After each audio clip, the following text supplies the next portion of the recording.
Welcome to my class.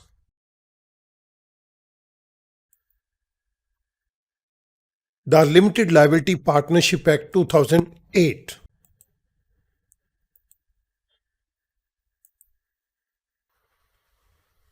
This is part number 14, incorporation document. इस particular video lecture के अंदर हम incorporation document को डिस्कस करेंगे। आइएगा मूव करते हैं अपने टॉपिक की तरफ। Section 11 deals with incorporation document. For a limited liability partnership to be incorporated, two or more persons associated for carrying on a lawful business with a view to earn profit shall subscribe their names to an incorporation document. Profit को earn करने के उद्देश्य से किसी lawful business को चलाने के लिए जब दो या दो से अधिक व्यक्ति लिमिटेड लायबिलिटी पार्टनरशिप को बनाना चाहते हैं तो वो अपने नाम इनकॉर्पोरेशन डॉक्यूमेंट के ऊपर साइन करेंगे। Shall subscribe their names to an incorporation document means incorporation document के ऊपर वो अपने सिग्नेचर करेंगे।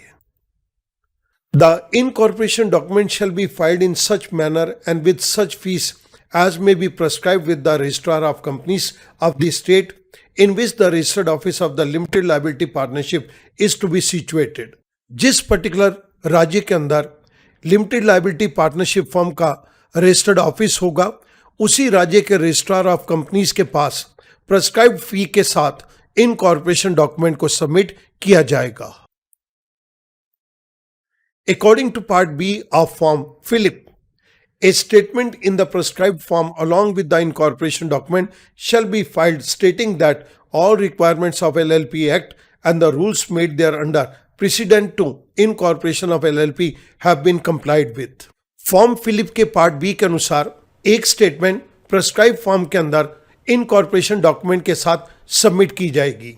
इस स्टेटमेंट के अंदर यह कहा गया है LLP एक्ट के अंदर दी गई सारी रिक्वायरमेंट्स और LLP को बनाने के लिए जो रूल्स बनाए गए हैं उन सभी रूल्स को फुलफिल किया गया है।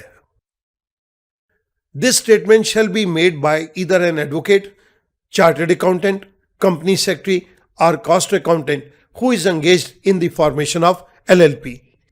ये स्टेटमेंट या तो एडवोकेट या चार्टर्ड अकाउंटेंट या कंपनी सेक्रेटरी या कोई एक कॉस्ट अकाउंटेंट जो कि LLP की फॉर्मेशन के साथ कनेक्टेड है दे सकते हैं। The incorporation document shall be filed in form Philip. Form FiLLiP के अंदर ही इनकॉर्पोरेशन डॉक्यूमेंट को फाइल किया जाएगा। इस इनकॉर्पोरेशन डॉक्यूमेंट के अंदर बहुत सारी चीजें हमने बतलानी हैं।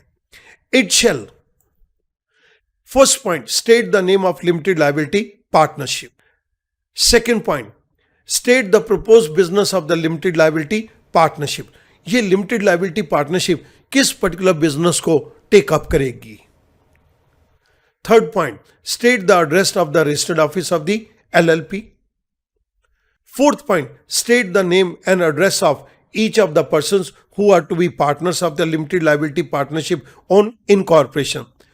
इस LLP की स्थापना के ऊपर वो कौन से व्यक्ति हैं जो इसके पार्टनर बनना चाहते हैं उनके नाम और एड्रेस हम इसके अंदर बताएंगे। Fifth point, state the name and address of the person who are to be designated partners of the limited liability partnership on incorporation. जब इस LLP की स्थापना हो जाएगी तो इस LLP के अंदर डेजिग्नेटेड पार्टनर्स कौन होंगे उनका नाम और एड्रेस दिया जाएगा। Student, designated partners means those partners who are responsible for all legal compliances of LLP। जिन पार्टनर्स के ऊपर सारी कानूनी कार्रवाई को करने की जिम्मेदारी दी जाती है उन पार्टनर्स को हम डेजिग्नेटेड पार्टनर्स कहते हैं। Sixth point contain such other information concerning the propose limited liability partnership as may be prescribed. इसके अलावा इस लिमिटेड लायबिलिटी पार्टनरशिप से रिलेटेड कोई भी इंफॉर्मेशन जो कि कही गई है वो दी जाएगी। Penalty Section 11 subsection 3 provides for penalties for making statement by any person knowing it to be false or not believing it to be true, which shall not be less than rupees 10,000 and which may extend to rupees 5 lakh, and also for imprisonment for a term which may extend to 2 years. Incorporation document के साथ एक statement को file किया जाएगा और इस statement को या तो सीए या सीएस या एक वो व्यक्ति जिसने कास्ट और वर्क्स अकाउंट्स का कोर्स किया हुआ है या कोई एडवोकेट फाइल करेगा। अगर इनके द्वारा फाइल की गई स्टेटमेंट के अंदर कुछ ऐसी स्टेटमेंट दी गई हैं जो कि उन्हें मालूम है कि वो गलत है या एक कोई ऐसी स्टेटमेंट उन्होंने दी है जिनको वो सच नहीं मानते, इन दैट केस जो व्यक्ति एलएलपी की फॉर्मेशन के साथ कनेक्टेड है उसके ऊपर कम से कम 10,000 रुपए की पेनल्टी है जिसको बढ़ाकर 5 लाख किया जा सकता है। साथ ही साथ उस व्यक्ति को 2 साल तक की जेल की सजा हो सकती है। स्टूडेंट, ये पेनल्टी उन लोगों के लिए है जो प्रोफेशनल्स एक स्टेटमेंट देंगे कि इस पर्टिकुलर एलएलपी को बनाने के अंदर सारी कानूनी कार्रवाई एलएलपी एक्ट के द्वारा की गई है और सभी रूल्स और रेगुलेशन को फॉलो किया गया है। अगर इन व्यक्तियों ने कोई गलत स्टेटमेंट दी तो सेक्शन 11 सब सेक्शन 3 इनके ऊपर एप्लीकेबल हो जाएगा। I hope that this particular topic will become easy to you now. Thank you very much.